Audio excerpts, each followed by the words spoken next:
Salmonetes, cações, raias, corvinas, douradas, pampos, cabras, ruivos, cibas, chocos, chopos, salemas, charroca, cavalas, sardas, sardinhas, safios, congros e bom marisco, de cuja pescaria se sustentam muitas casas, amejo, berbigão, ostra, ligueirão, mexilhão, caramujo, muito camarão, grande número de lagostas em Porto Brandão, muitas sapateiras, santola, lagostim, caranguejos. Porto Brandão, a terra e o Tejo. Estamos no Porto Brandão, uma das povoações mais antigas da frente ribeirinha da margem esquerda do Tejo e que tem a particularidade de se encontrar no ponto em que a distância entre as margens é a mais curta.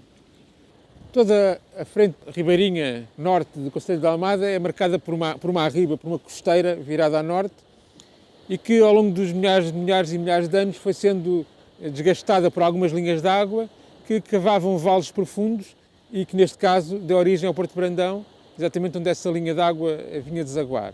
Foi um espaço escolhido desde a antiguidade, exatamente para o atravessamento das margens, correspondendo eventualmente até ao próprio itinerário romano da via que seguia em direção ao sul da península de Setúbal.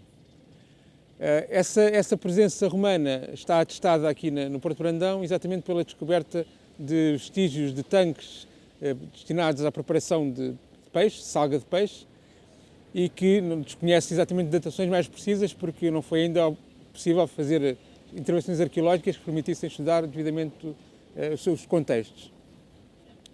Contudo, era desde esse momento, desde essa época, que seria um espaço, e continuou a ser até ao século XX, um espaço preferencial de atravessamento do Rio Tejo e de ligação entre a margem norte e a margem sul.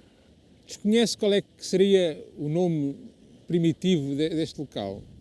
É um porto e provavelmente a origem do topónimo atual deriva de Porto do Brandão, sendo que este Brandão, um tal Duarte Brandão, nascido em 1440, filho de um rico mercador judeu, foi conselheiro do rei Dom João II e do rei Dom Manuel I, sendo um homem com interesses a nível comercial, nomeadamente por ter recebido destes monarcas o trato da Malagueta, o monopólio da exportação de cortiça, assim como o dízimo do comércio de carvão, lenha e tijolo no Porto de Lisboa.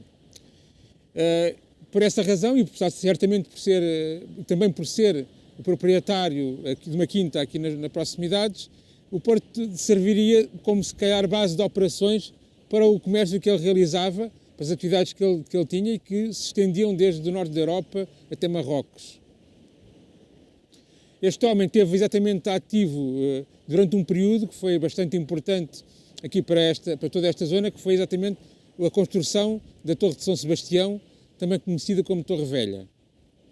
Em finais do século XV, Dom João II vai conceber um sistema de defesa da cidade de Lisboa assente num conjunto de fortificações instaladas nas margens do Tejo, com o objetivo de exatamente fechar a barra no caso de haver uma invasão por via marítima. Uma dessas construções, e uma das mais importantes, terá sido exatamente a Torre de São Sebastião, que foi construída na encosta oeste do Porto Brandão e que, do ponto de vista da engenharia militar, é uma obra pioneira à escala mundial, no sentido que é a primeira fortificação de costa construída no sentido da defesa e do ataque com base na artilharia. Este modelo que aqui é ensaiado vai ser depois replicado em vários pontos, nomeadamente da costa africana, durante todo o processo de expansão marítima. Outro aspecto interessante é exatamente a designação que a torre passa a ter, que vai passar-se a chamar Torre Velha, exatamente por oposição a uma torre mais moderna, construída já no século XVI, durante o reinado de Dom Manuel I, que é a Torre de Belém.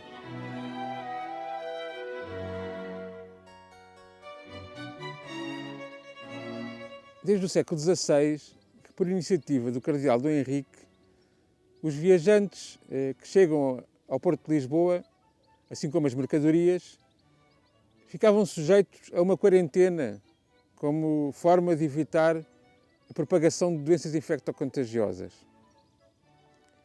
Esta necessidade mantém-se até ao século XIX, sendo que a partir de 1815 a quarentena que até então se fazia na Trafaria, no sítio do atual presídio, passa a fazer-se nas instalações da Torre Velha, entretanto desativada militarmente.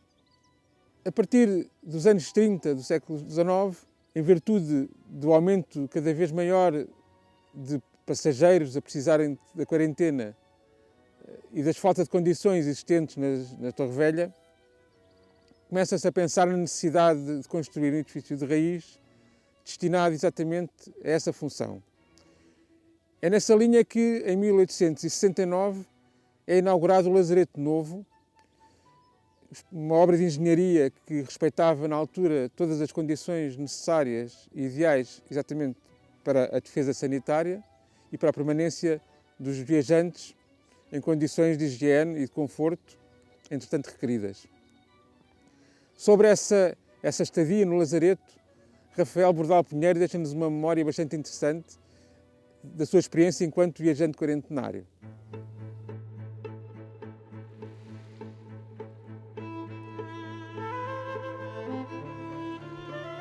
Entre o número dos inimigos daquela instituição, que só pode ser admitida e desculpada pela necessidade que têm os governos de velar pela saúde pública, contam-se os viajantes, porque esses sofrem verdadeiro sacrifício pelos transtornos que a muitos ocasiona e pela privação da liberdade que a todos vexa e aflige, embora seja limitado a um curto período, que a natural impaciência, depois de uma longa viagem, faz parecer sempre grande.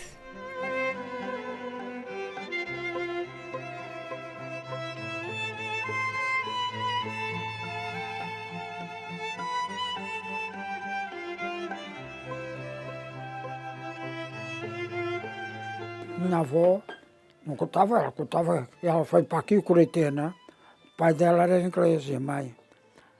Vieram numa caravela, ela veio para aqui, vieram para a Curitena aqui, ela era miúda, os pais morreram, ela ficou cá, nunca mais souberam, tanto que a minha avó só tinha um nome, era Maria e mais nada. Vinha o barco, chamava-se Maria e mais nada. Foi criada com as pessoas aqui que eram no serviço da Curitena, trabalhavam lá. Em Porto Bardão, as mulheres trabalhavam lá. Mulheres daqui de Porto Bardão, dali Castelo Picão, no Monte Caparica, trabalhava muita gente lá. Havia vacaria, padeiria, lavadaria, tudo. O Lazareto vai funcionar com essa função basicamente até ao início do século XX, a altura em que os serviços sanitários se mudam para Lisboa e que o espaço fica abandonado, chegando inclusive a ser utilizado como prisão até na sequência da Revolta Monárquica do Norte. Depois disso continua ao abandono e mais tarde será usado como asilo para raparigas que aqui eram educadas ao abrigo da Casa Pia de Lisboa, que entretanto toma posse deste espaço. Em virtude de um acidente, da queda de um telhado, resultante exatamente da falta de manutenção da estrutura, que é uma estrutura muito grande e com muitas necessidades, morrem duas crianças e a Casa Pia abandona o espaço e perde esta função de asilo. E mais tarde, já depois do 25 de Abril e na sequência do processo de descolonização, o espaço volta a ser ocupado, neste caso por famílias que aqui vêm habitar, situação que também, em virtude de uma série de acidentes, acaba por terminar em 1996, quando um outro acidente faz com que todo o espaço seja encerrado definitivamente e até hoje.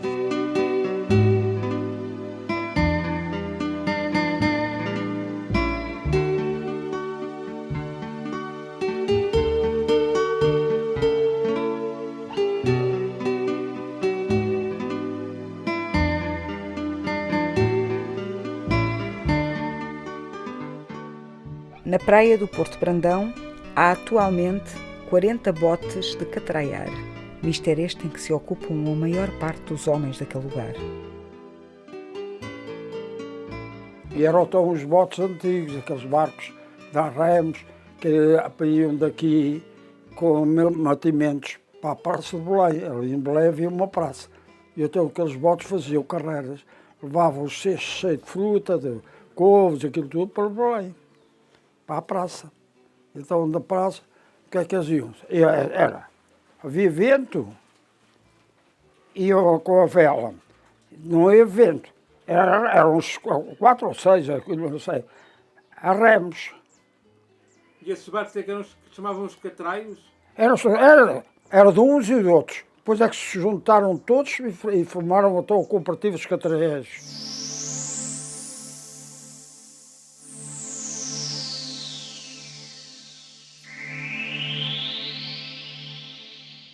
Os barcos tradicionais do Porto Brandão eram os chamados catraios, barcos movidos a remos e à vela e que destinavam principalmente ao transporte de pessoas e mercadorias entre ambas as margens.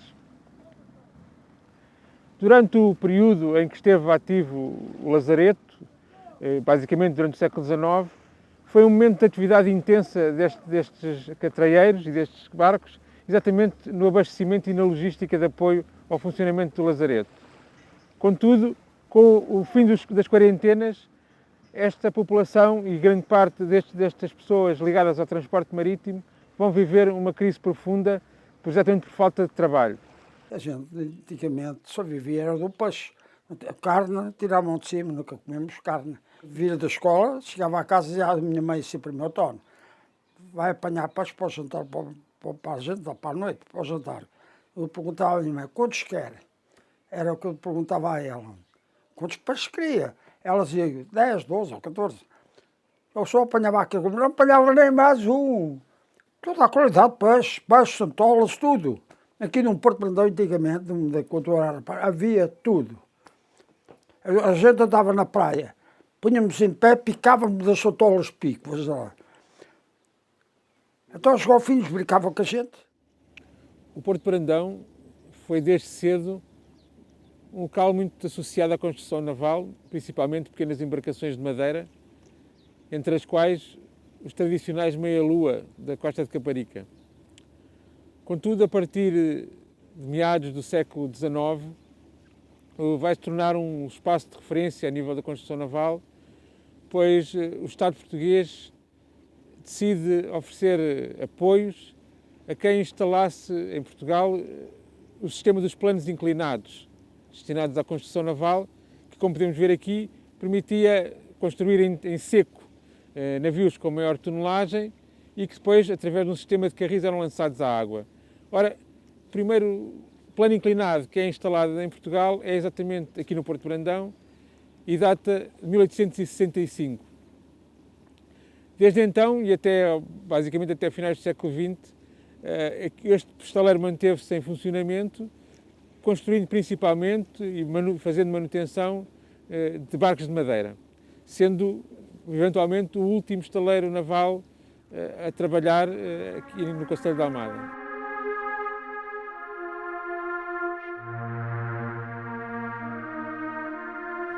O cais onde estamos, por sua vez, também está intimamente relacionado com estas atividades fluviais, por iniciativa do deputado por Círculo da Almada, Jaime Artur da Casta Pinto, exatamente destinado à costagem destas pequenas embarcações.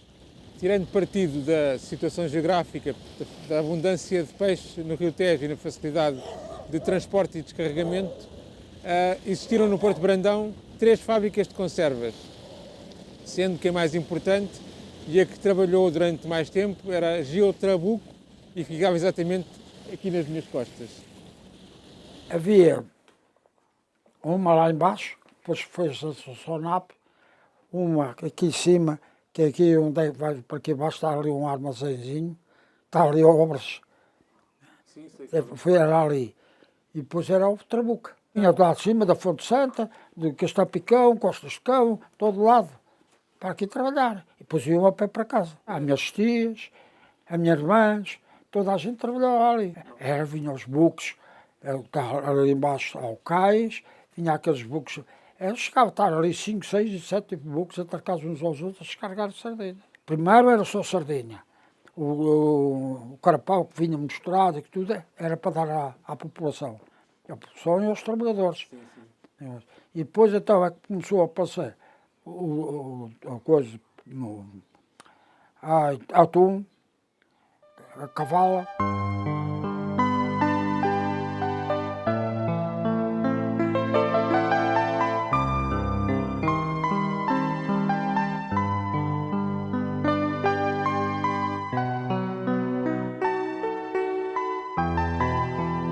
Os tanores faziam os barris, juntavam lá, para aquilo carregar dali para a praia. Entrava a madeira e saía barris, mas nada.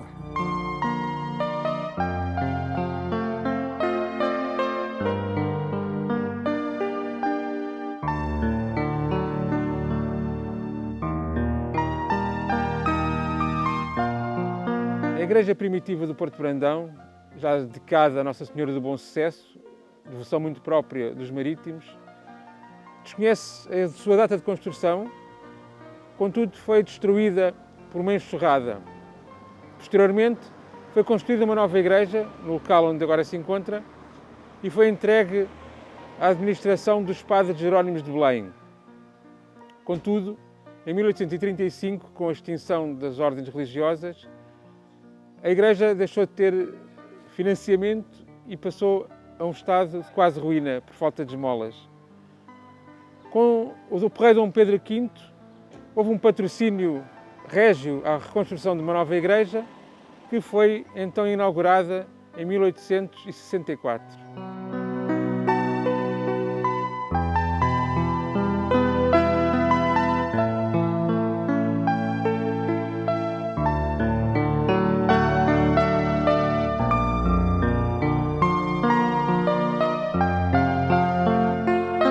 O Porto de Brandão está também associado a algumas manifestações religiosas, sendo a principal a festa da Padroeira, Nossa Senhora do Bom Sucesso, que se realizava durante vários dias, mas também a passagem do Círio do Cabo, nomeadamente o Círio que vinha do norte, do Círio chamado Círio dos Saloios, assim como a família real, quando se dirigia ao Cabo Especial para as celebrações, passava pelo Porto de Brandão, onde era recebida com grande gala, festas e música.